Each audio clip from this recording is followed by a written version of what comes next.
بہنوں نے کیے ہیں، پہلے وہ لے لیتے ہیں۔ ایک یہ کویسچن ہوا کہ آستین کا کیا حکم ہے، اگر آستین یعنی کتنی بڑی ہو اس کو چڑھا کے نماز پڑھ سکتے ہیں یا نہیں پڑھ سکتے۔ غالباً یہ بچیوں کے متعلق آپ نے سوال کیا، تو عورت کا یاد رکھیں کہ یہ کلائی ستر میں داخل ہے، لہٰذا اگر بالفرض اس نے ایک چادر بڑی دی ہوئی ہے لیکن یہ ہاتھ باہر نکل رہا ہے تو پھر آستین پوری ہونی چاہیے کہ کلائی ڈھکے۔ اور اگر فرض کر لیں کہ ہاف آستین بھی ہے لیکن اوپر ایک بڑی چادر لی ہوئی ہے اور ہاتھ بالکل باہر نہیں نکلتا، تکبیر وغیرہ کے اندر بھی چادر کے اندر ہے، اور اسی طرح رکوع اور سجود کے اندر بھی بڑی احتیاط کے ساتھ پورے جسم کو کور کیا ہوا ہے، تو پھر یہ ہاف آستین بھی چل جائے گی۔ اصل ہے بس یہ کہ یہ جو یہ قلائی ستر میں داخل ہے یہ ظاہر نہیں ہونی چاہیے،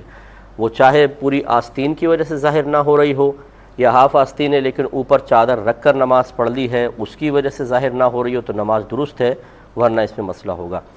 اگلا کویسچن یہ کیا کہ یہ لیکوریا بعض اوقات ہوتا ہے، یہ بار بار آ رہا ہوتا ہے، تو اس کے لیے وضو کا کیا حکم ہے، اور اس سے اگر کپڑوں پہ لگ جائے تو پاک یہ رہیں گے یا ناپاک ہوں گے؟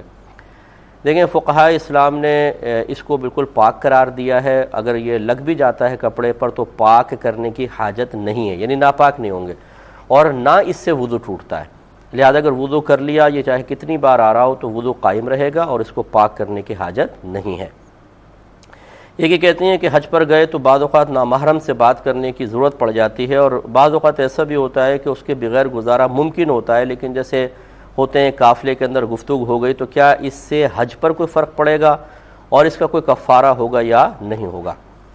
دیکھیں عورت کا نامحرم سے گفتگو کرنا یہ غیر مناسب ہے، حتی الامکان عورت کو ایسا نہیں کرنا چاہیے، لیکن اگر وہ ایک ضرورت کی گفتگو ہے،